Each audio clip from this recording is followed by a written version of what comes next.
Primetime local news, serving the Lakeland and Midwest regions. Happy Friday, everybody. Another Friday edition of Primetime Local Yay. News. Connor Chan and Elise Darwish here. Here near the end of the week. It's been a rough one, but yeah, we're we're getting there. Of course, we asked our question of the day today, which movie scared you as a kid? Just a fun little question here for Friday. So what movie scared you as a kid? Jumanji really scared me as a kid. Really? I don't know why. The animals like came to life, and I don't know. It was weird. I never saw Jumanji. Yeah, but I it saw didn't the new sit one. with me well. I think for me it was The Grinch. Like really? The live action one. Yeah, The Grinch scared you? Yeah, a little bit, just because it was creepy to see that. He's a little creepy. Yeah, it's true. but we'll have a lot more of this and more coming up later on in the show. But right now, let's head over to Brett Holden at Vern's Pizza. Well, today we are here at Vern's Pizza because for every 15 and 18-inch pizza, $5 will be donated to the Residents in Recovery. So we will be talking to Tyler Lorenz from the Residents in Recovery just about how all this will impact Residents in Recovery. We'll also be talking to the owner of Vern's Pizza about how this all came together, as well as one person who has been affected, rather, by the Residents in Recovery. So that will be coming up in tonight's show. Let's head back into the studio for now. Great, thank you, Brett. Well, on Tuesday, former Lloydminster Mayor Ilston Plant passed away at the age of 91. Plant served as mayor from 1995 to 2001. Mayor Albers spoke earlier about the city's reaction of his passing. It's with a great deal of sadness today that I'm announcing the passing of former Mayor Ilston Plant. He passed away at age 91 earlier in the week, and so with a great deal of sadness, and as the city we wish to extend our condolences to his family with the passing. Mayor Albers also spoke about his contributions to the city. Mayor Plant at the time was instrumental in the work that was done here at this new City Hall and the last renovations. He also was involved in the West End retail center known as the Power Center. So as a lead of council, and he served both as an alderman and then a councillor and then later as mayor, he had a great deal of influence in that, helping lead the city in that time. The flags were lowered at City Hall today and will stay at half-mast for the next 3 days to honor Plant. And students from Holy Rosary High School had the chance to learn about truth and reconciliation. While here to talk at the reconciliation gathering tonight, Senator Murray Sinclair took the time and the opportunity to speak to high school students to further the conversation on the subject. Education is the key to reconciliation, and so I want them to understand how important they are to the ultimate conversation, because they're the future leaders of the country.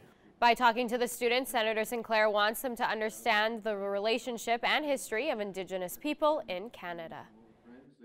I also want them to understand how this connects to them. That's the most important thing, because this connects to all of us. The issue of how Indigenous people have been treated and the impact of residential schools is not just an Indigenous problem, it's a Canadian problem. Senator Sinclair will be attending a former gala tonight at the Gold Horse Casino. And a member of the Lloydminster Rowing Club has been recognized for his volunteer efforts by the Saskatchewan Rowing Association. Our Eric Bay has more on the local rower. Thank you, Saskatchewan Rowing Association. Thank you, Lloydminster Rowing Club, for bestowing this honor upon me. Despite being in India during the award presentation, Raf Saeed still managed to express his gratitude after being named the Saskatchewan Rowing Association's Volunteer of the Year. Saeed was caught off guard when he heard the news. I was extremely surprised when I heard the message. Actually, my wife got the message from Michelle, and I'm grateful to Michelle and the other members of the club to having nominated me.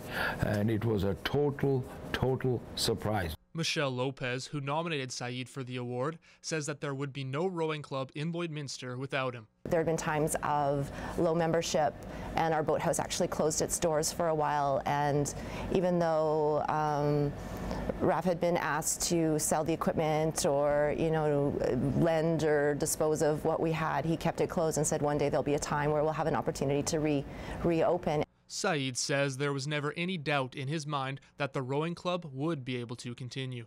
I'm an optimist. I've always known that as the town and the city grew, someday someone will come up and say, we would like to row, or we have rowed in the past, and can you help? Even with over 50 years of experience, Saeed has no plans of stopping anytime soon. Yeah, when I'm dead, I'll stop. Eric Bay, Primetime Local News. And now we're going to go to Brett Holden at Vern's Pizza today. We're here at Vern's Pizza for a very special reason, and we are joined now by Tyler Lorenz from Residents in Recovery. Tyler, let's talk about why we're here today. Well, we're here today to support Residents in Recovery. Vern's Pizza is donating $5 for every large 15-inch Vern's Original Pizza towards Residents in Recovery. So just raising some money for programming in the new house that we are opening today, actually. Now let's talk to just kind of the importance, not only for Residents in Recovery for something like this, but for you as well. Well, Residents in Recovery has no, very limited government funding. We run strictly on donations in the community, so fundraisers like this are going to be a huge part of making sure that we're able to keep the doors open and serve people in Lloydminster. Now we're running a little bit out of time here, but let's talk about just more on your guys' house that you guys are opening today that you mentioned. Yeah, we got a new second house for men, so allows us to add five more men into our sober living program, and hopefully we'll have a women's house here actually in the next month as well. So you know, that'll add another 5 women to the program, bringing us up to a total of 17. Beautiful. We'll have a little bit more coming up from here at Vern's Pizza, but for now, let's head back into the studio. All right, thanks very much, Brett. Taking a look at some current temperatures right now. Yes, it's very, very windy and very cold outside, minus 24 degrees. All clear skies, though. But with that wind chill, though, it makes it feel more like minus 36 degrees. Speaking of minus 36, it was minus 36 back in 2014 and 7 degrees back in 1994. This weekend is going to be a very, very cold one as we're under an extreme cold warning still, and we'll show you the graphic in just a second here. Take a look at some satellite radar maps. It's going to be mostly clear for the most of the weekend. Of course, all that cloud coverage is more out west there. You can see on the satellite radar map there. And then this is where it's going to get interesting here. As of course, you can see we're back to the blue. We're back to the very, very dark blue as all the region here is under an extreme cold warning as we're going to get wind chills over 20 kilometers an hour, which could have temperatures up to minus 40 degrees heading into tomorrow morning and Sunday morning as well, which we'll get to a little bit more details later on. Right now, currently minus 24 in Lloydminster, minus 21 Cold Lake, minus 22 Edmonton, minus 23 Red Deer, minus 19 out in Whitecourt. Over in Saskatchewan, minus 23 in North Battleford, minus 21 in Saskatoon, minus 20 in Prince Albert. Let's go a little more in depth to our regional temperatures. Minus 30 overnight in North Battleford, but it'll feel more like minus 41, with that wind chill. Minus 21 with the daytime high tomorrow, but it'll feel more like minus 34 with that wind chill. Taking a look at Cold Lake as my graphic seems to have frozen. Cold Lake, as we'll head into Cold Lake, minus 29 overnight, but it's going to feel more like minus 40. Minus 29 into the morning, but it'll feel more like minus 39. Minus 19 the daytime high tomorrow, but it'll feel more closer to minus 28. And for us in the border city, minus 29 overnight, and then minus 29 in the morning, but it's going to feel more like minus 42 in the morning. And then daytime high tomorrow, minus 22. It's going to feel more like minus 36. So make sure you're still plugging in those vehicles if you want to get them going. But we'll have more primetime local news coming up after the break.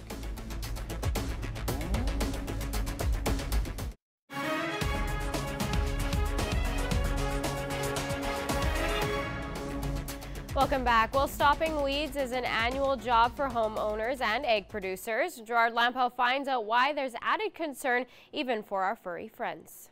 If you break a stem, it'll ooze out this white milky sap. An ongoing issue on the prairies is weeds. John Howe with the Ministry of Agriculture based in North Battleford specializes in range management. He's concerned about invasive plants or weeds. There are programs in place to deal with weed control. One common weed is leafy spurge. It's a very bad invasive weed. The roots can go down 30 feet in the ground, and it can get to moisture and nutrients that the native grass and other vegetation can't get to, so it can outcompete that native grass. The result being undesirable weeds for livestock and the destruction of the pasture. Cattle can get sores in their mouths. Sheep and goat, however, can graze leafy spurge. There are some flea beetles that can feed on the leaves, and there are herbicide applications. The trouble with the herbicide controls, the herbicides are quite expensive. You're going to range in between, some products are around $50 an acre, and then some other products are more than that, $75 to $150. Another weed is a yellow-flowered plant called common tansy. Sort of a button-shaped yellow flower. It grows up into quite a tall bush. That'd be probably 3 feet tall and quite thick, and essentially inside that clump there's be no grass that grows. Some weeds like common tansy also have compounds that can cause abortions in cows and expensive grief for producers. Another one is yellow-toed flax. So it spreads by a creeping root as well, and then will form a thick kind of patch. Weeds are classified as prohibited or noxious and need to be controlled or eradicated. Leafy spurge, common tansy, and yellow-toed flax are in the noxious class. Any area over 5 acres must be contained and not allowed to spread. Weeds can be controlled by biologically using the weed's natural enemies, herbicides, targeted grazing, and physically removing. A lot of people used to grow it in their flower gardens, and then it escaped out of the flower garden, or it's also called escaped ornamental. Gerard Lampow, Primetime Local News. And that's your egg news. Sports is next, but first we'll take a look at your egg prices.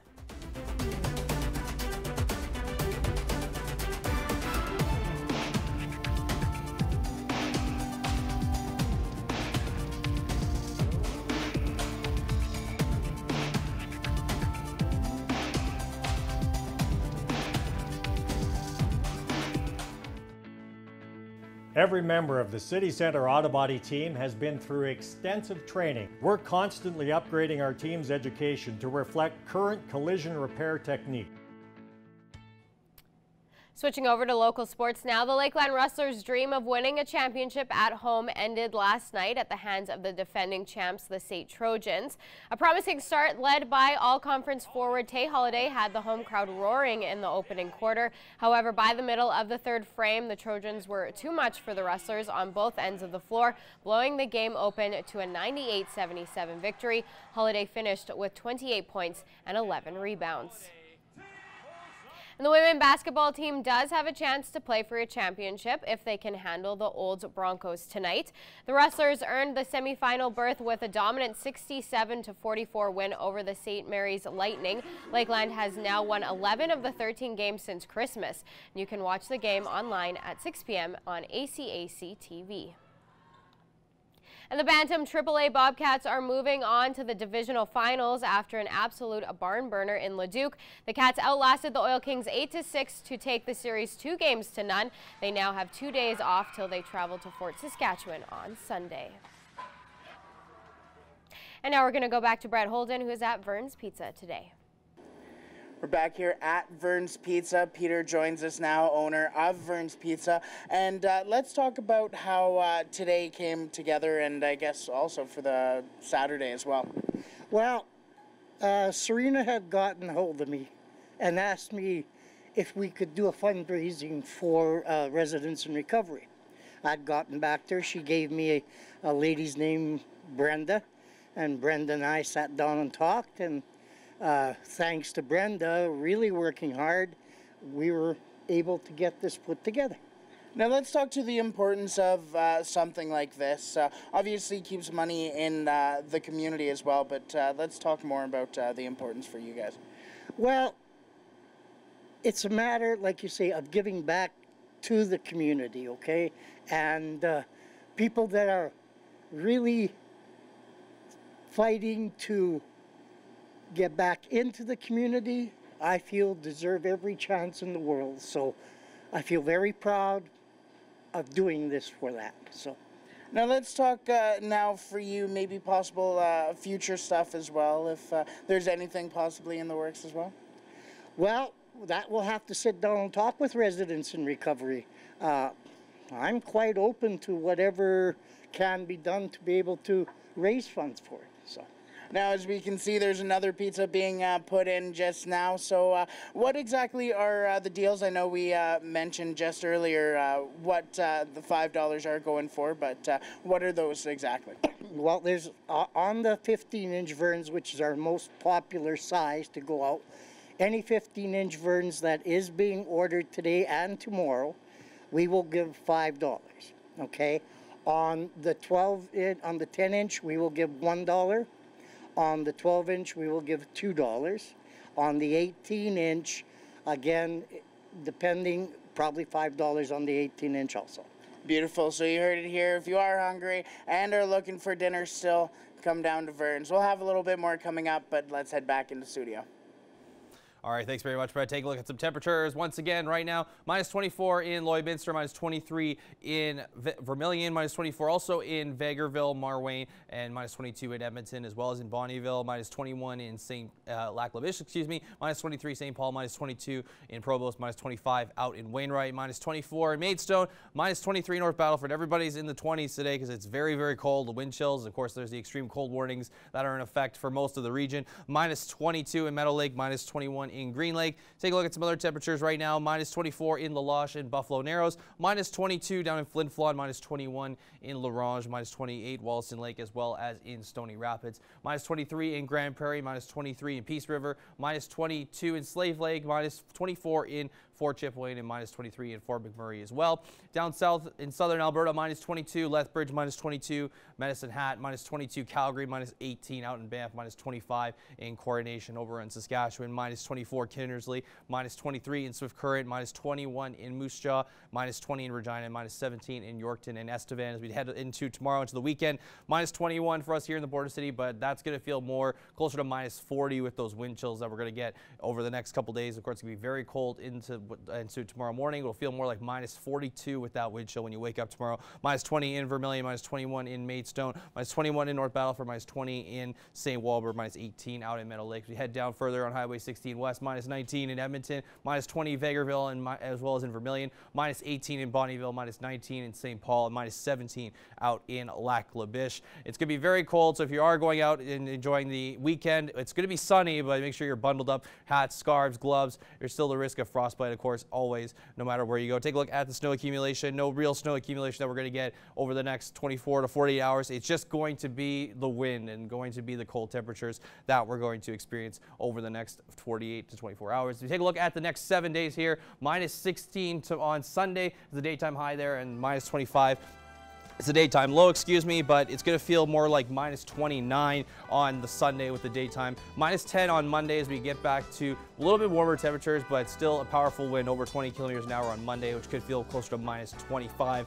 Minus 10 on Tuesday. It's going to be very cold as well with that wind chill reaching closer to the west and northwest at close to 20 kilometers an hour. Minus 10 on Tuesday. Minus 13 on Thursday, the daytime high, and the low of minus 21. Minus 11 on Thursday, and minus 10 on Friday. There's no word on whether how long the extreme cold warning will still be in effect, but it's still going to be very, very cold over the next couple days, especially for this weekend. It's going to be some of the colder days. We just need to get through this weekend, and then we'll still have some warmer temperatures, hopefully, in the next week or so, but we'll have more primetime local news coming up after the break.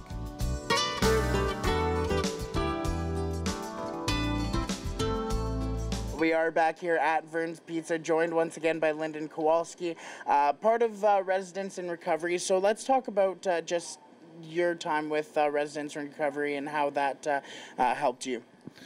Well, it's given me lots of courage and strength to actually be part of the community again. Before, I had no confidence in doing anything, so I'm very confident in my recovery and giving back. Now let's talk about how Tyler and yourself kind of met and just more on that relationship as well.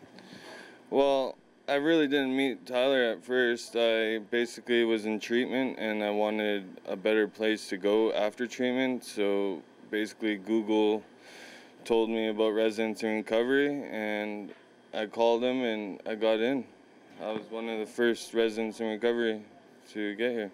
Beautiful story. I pulled that away from you here. So let's talk about now more on the house. You mentioned that you are now the house manager with Residents in Recovery. Let's talk about more on the house and your role with the house as well. Well, I'm just got to make sure things are being done in the house, make sure everyone's doing what needs to be done and going to meetings and definitely making sure everyone's sober. And now, final question here. Let's talk about the impact that this event could have on Residents in Recovery and the residents there as well. Well, the impact is going to be pretty good, I would say. It's going to bring more people in, more funding to do more programs and more activities for everyone. Thank you for joining us, Lyndon. Thank you. We'll have a little bit more coming up from here at Vern's Pizza, but for now, let's head back into the studio.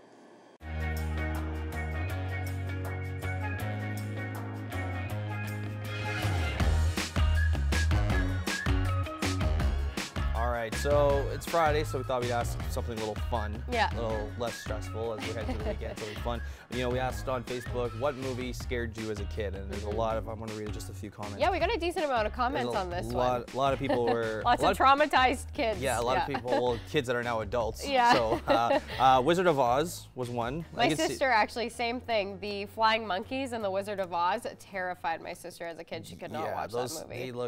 They just look so weird. I think it's like that era because of the costumes. Yeah, and you the can makeup. still kind of see that they were like humans acting. I don't know. Yeah, it was weird. It was weird. It was well, weird, just yeah. a few more movies that were mentioned. Pet Sematary. I don't think I've seen that It's one. the Stephen King one where animals are brought back to life and yeah, etc. I won't spoil it.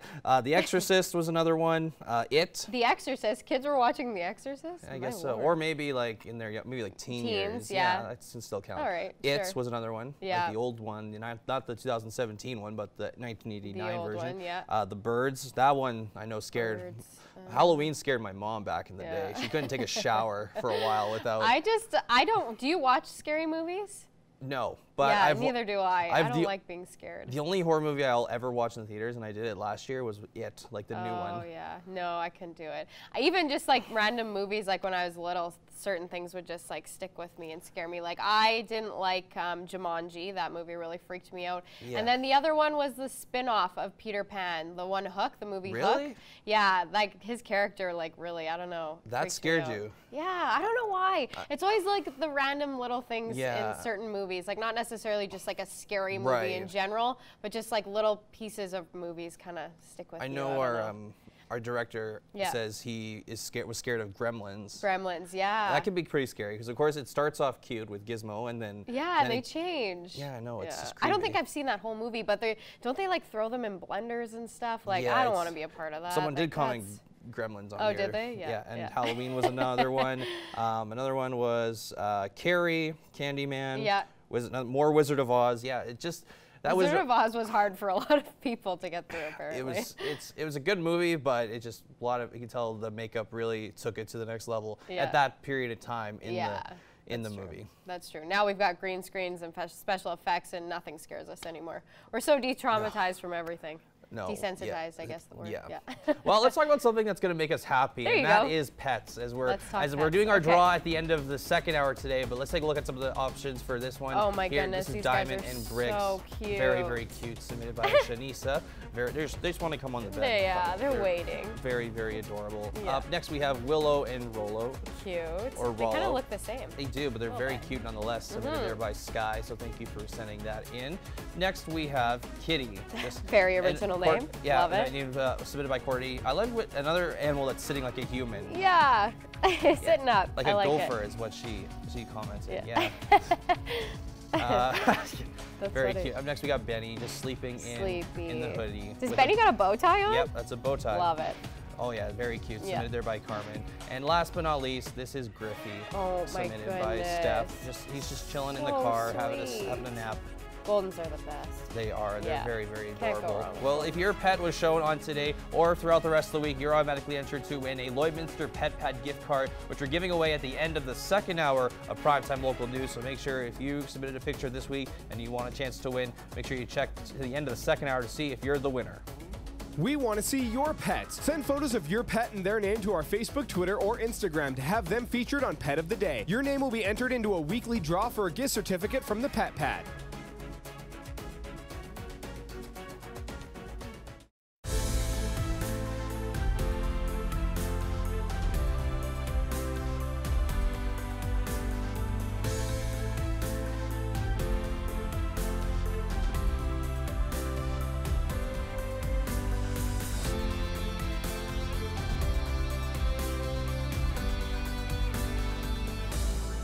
All right, I am joined with Staff Sergeant Lee Brockman and also Fire Chief Jordan Newton. Thank you so much for coming in today, guys. And we're not talking about what we normally talk about when we have you guys in. We've got a special event coming up, Battle of the Badges. So for someone who doesn't even know what that is, you want to just start off explaining what the event's all about? Yeah, the Battle of the Badges is a great community event where it showcases both the fire department and our Lloydminster RCMP. And it's a great opportunity for the public to come interact with your first responders in a more fun-filled environment for the whole family. It's, you know, we've been doing this for a few years now, and it's a lot of fun. Yeah, for sure. And the specific dates that it is happening on, do you want to give that date? It's in March. It's coming up fairly quickly here. Yeah, so game day is March 9th. Yeah. Puck drops at 2:30.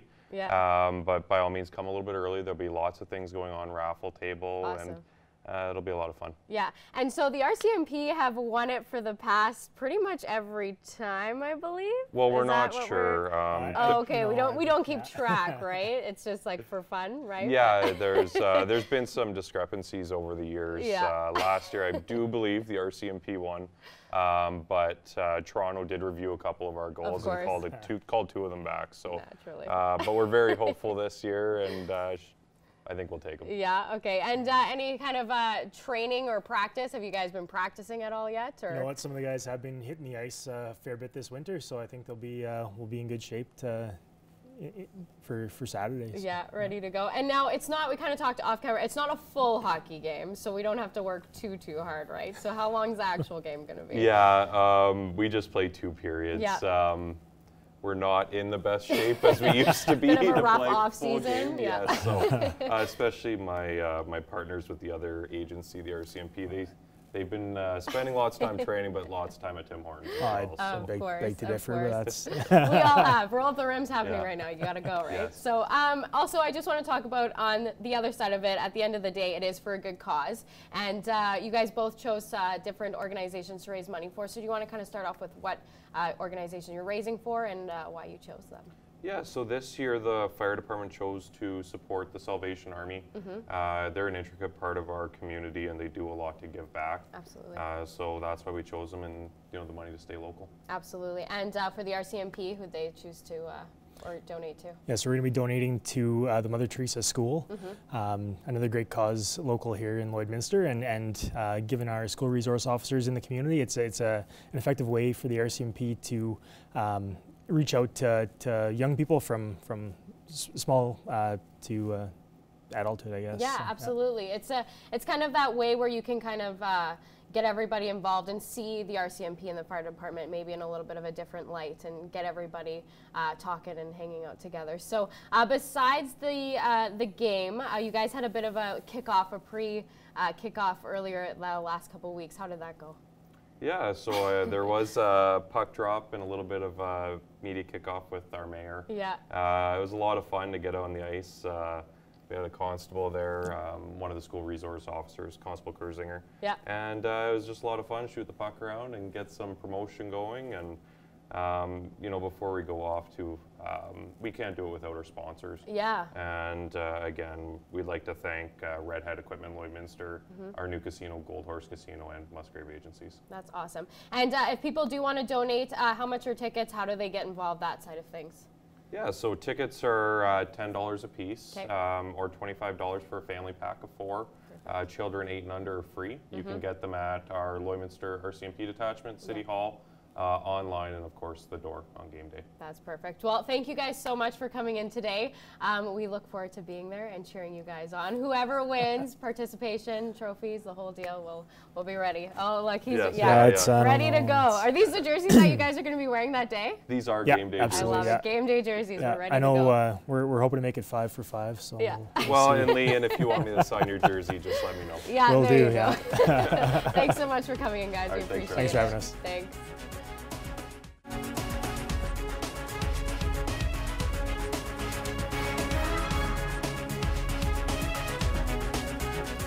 We're very pleased to be joined with Paula Vasa, joining us all the way from Calgary, making her way to Saskatoon for Telemiracle 43. First off, thank you for making a stop here to come and chat with us today. No problem at all. Fun fact, I just found out before we started, you used to work here actually, here in this building. Yep. So 2002, 2003.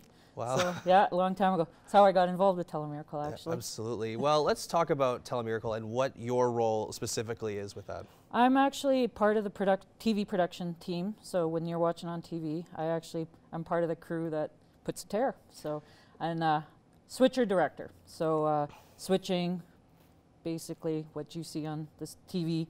I'm pushing a button that does that, and directing is telling the person to push the button. Absolutely. Does that get stressful? That must get stressful because it's a live event. It's one of the bigger programs in Saskatchewan every year. Definitely, definitely. Yeah, we know who's coming out about 5 seconds before they come out, and the whole team works together and we put it there. So it's a lot of fun. So how long have you been doing this role with Telemiracle? 15 years. Wow. I've been volunteering with them. Yeah, that's amazing. There was a call out when I actually first started working here, and I took it up because it was like a live broadcast that you never get to experience in news and stuff. So couldn't resist it, and I've been going back every year. Absolutely. So why did you personally want to get involved with Telemiracle, and why have you stayed all those years? You know, I originally wanted to get involved because of it being a big broadcast that is like across the province. And then after the first year and seeing what it does and what the money's raised and just the environment and just everyone's working together for this great cause, it was addictive. And I just go back every year for that. It's just such a great cause. Absolutely. You know, they do such great work there. And of course, you know, as I was learning more about, you know, how it's more like a reunion with all the people that you work with in the crew. It must be nice and rewarding to see all those people that you get to work with every year. Totally agree. Yeah, no, we actually, there's a core group of us that there's one gentleman, he's been there out of the 42 years of Telemiracle, he's been 41 years of doing it. And yeah, no, we get together every year and it's just family reunion, and then at the end of the show we go our separate ways until the next year. And of course, you know, you got your start out in Manitoba. You're from there, and then of course all the way to Calgary. Now you made your trip, making the trek through here on the way to Saskatoon. I guess over those 15 years, what's been one moment that stands out to you out of all those years of doing Telemiracle? Actually, last year when Bob McGrath made a surprise visit back, because he retired the year before, and it was left a big hole in the national cast, and we surprised Beverly Mahood and snuck him in, and I was directing that segment, and there was a lot of wet eyes through the whole building on that one. That was a lot of fun. I had a chance to meet Bob McGrath myself when he was here as well, and just a great guy. Just absolutely amazing. Yeah, and the heart and soul of Telemiracle, so he's greatly missed. But absolutely. Well, Paula, I really want to thank you very much because you do have to get back on the road, so we want to make sure you get on there. But thank you so much for taking time to come and join us. Really appreciate it as well. Thank you. If you want to donate Telemiracle, head to telemiracle.com to donate as well. The broadcast will be on this weekend, so make sure you tune into that. Ring those phones. Yeah. Well, these pizzas and all the pizzas here at Vern's Pizza will have a portion of the sales going to residents in recovery. 15 and 18-inch pizzas will have $5 going to residents in recovery. That'll be going on not only today, but also will be going on tomorrow on Saturday over the weekend. We spoke with Tyler more about just how all this came together and how it'll impact residents in recovery. And as well, they are opening a new house as well, so this will be helping residents in recovery. We'll have a little bit more coming up in the next hour here at Vern's Pizza, but for now, let's head back into the studio. All right, thanks very much, Brett. Take a look at your 7-day forecast once again. As I mentioned earlier, it's going to be very cold tomorrow morning. It's going to feel more like -42 when you wake up with that wind chill, and it'll get a little bit somewhat warmer, but not entirely warmer, but -16 the daytime high on Sunday, low there, -25 in the morning there, -10 on Monday with a bit of sun and cloud, -10 on Tuesday, -13 Wednesday with a low of -21 there, -11 Thursday, -22 at the low there for Thursday, and -10 on Friday at the low of -16. Now the extreme cold warning is in effect right now for the Lloydminster area and surrounding areas.